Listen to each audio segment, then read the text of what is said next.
Хәерле кич, НТР каналында яңалыклар тапшыруы, студияда Альбина Вәлиева. Бүгенге чыгарылышның төп темалары. Бір ғасырлық юбилей. Біздің қайнатамның туған күні 100 яш толды. Бүйік Ватан соғышы ветераны Зиннәтулла Нығыманов 100 яшын қаршылый. Исемең билгесіз, батырлығың мәңгілік.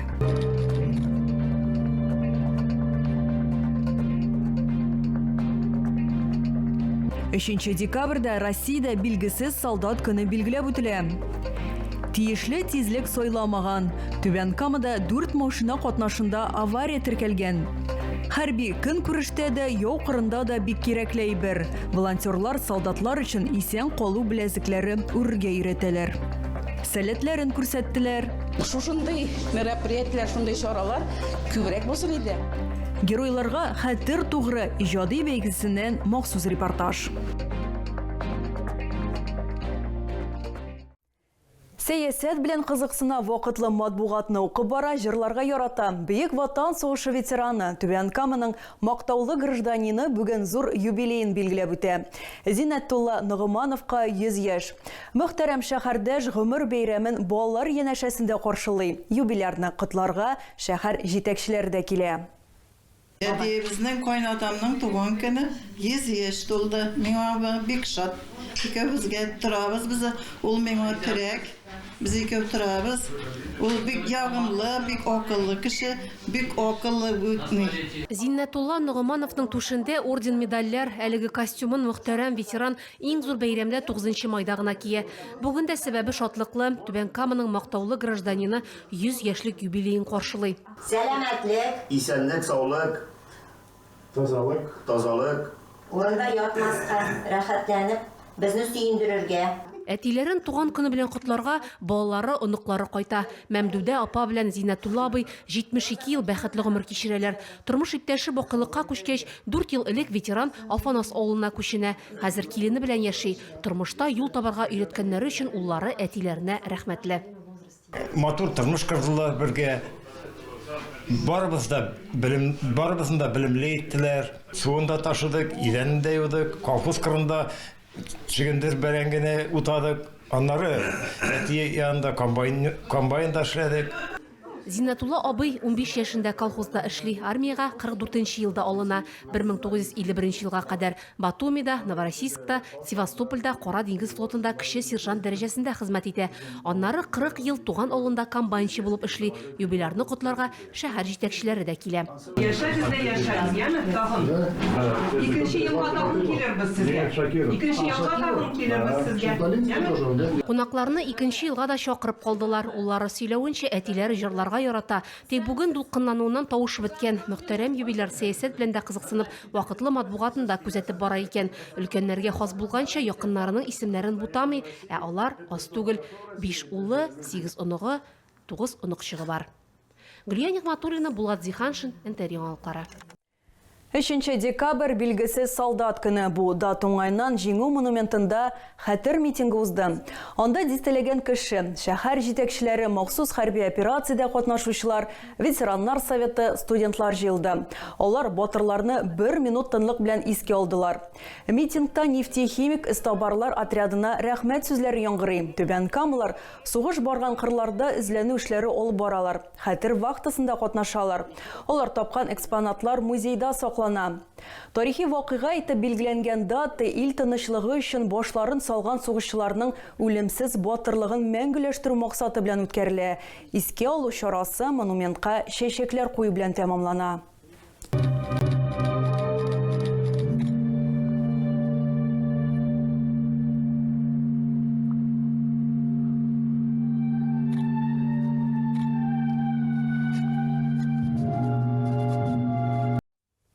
4 машина катнашындагы авария Химиклар проспектындагы 53-нче йорт каршында җитди юл транспорт һәлакәте теркәлгән. Беренчел фаразлар буенча Mazda руле артында утыручы шофер куркынычсыз хәрәкәт тизлеген сайламый һәм алда хәрәкәт итүче машинага килеп бәрелә. Анысы тагын 2 автомобиль өстенә менә. Нәтиҗәдә кроссовер йөртүчесе зыян күргән. Аны хастаханәгә озатканнар. Хәзер аварияның барлык нечкәлекләре ачыклана. Сөйләр яңалыкларыгыз, уртаклашыр хәбәрләрегез булса шалтыратыгыз, языгыз килегез. Безнең номер 8-917 90 73 077.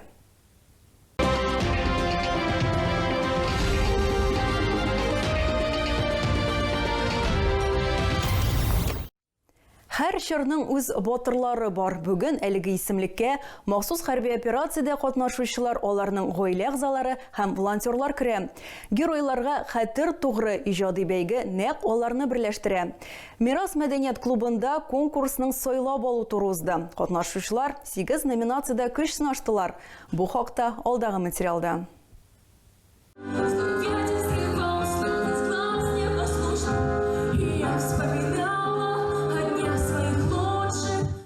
Юлия сугыш турында җыр башкара. Әлеге чыгышны ул әтисенә багышлый. Якын кешесе махсус хәрби операция зонасында ватан алдындагы бурычын үти. Алгы сызыкка 2 ел элек үз теләге белән киткән. Вокал, хореография, патриотик темага видеоклип әзерләү. Иҗади бәйге 8 номинация буенча үткәрелә.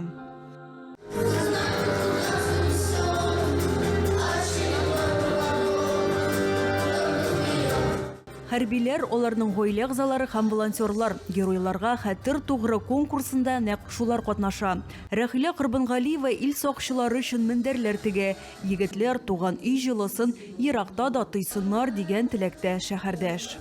Менә шул конкурста без үзебезнең кешебезне сынап карау нәтиҗәсеннән түгел, үзебезнең менә шушы батырларга карата хөрмәтебезне күрсәтү тарафыннан без монда үзебезнең катнашучы кызларыбыз, егетләребез белән төштек һәм күргәзмә оештырдык. Үзебезнең тарафтан тегелгән мини подушкалар, кичкенә мендәрчекләр дигән күргәзмә белән дә катнашырга булдык.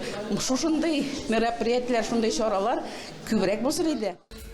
Бәйгенең максаты сәләтле кешеләрне ачыклау гына түгел, илебезнең батыр йөрәкле улларына һәм кызларына рәхмәт сүзләре җиткерү ди оештыручылар. Бу сайлап алу туры. Гала-концерт халык җаты йортында узачак. Җиңүчеләр исемнәре шунда билгеле булачак. Ил сакчыларын кайгыртып, игелекле йөрәкләр төркеме волонтерлары 58-нче балалар бакчасы коллективын исән калу беләзекләре үргә өйрәттеләр. Гади генә күренгән браслет хәрби көнкүрештә дә, яу кырында да бик кирәкле әйбер. Аның ярдәмендә жгут салырга, носилкалар ясарга, кер киптерергә була. Волонтерлар мастер-классларны даими рәвештә үткәрәләр. Алар беләзекләр генә түгел, коры душ ясау, маскировка шелтәрләре, үрү серләре белән дә уртаклашалар. Әгәр сезгә яңалык ошаса, яисә күрми калсагыз, безнең тапшыру кичке 11-дә һәм иртәнге сәгать 6-да кабатлап күрсәтелә. Чыгарылышлар ВКонтакте шелтәрендәге Татар Лайф аккаунтында урнаштырылып бара. Шулай ук Макс төркемендәге рәсми аккаунтыбызга рәхим итегез. Безнең белән бергә булыгыз. Бүгенгә менә шулар, кичләрегез күңелле һәм файдалы булсын.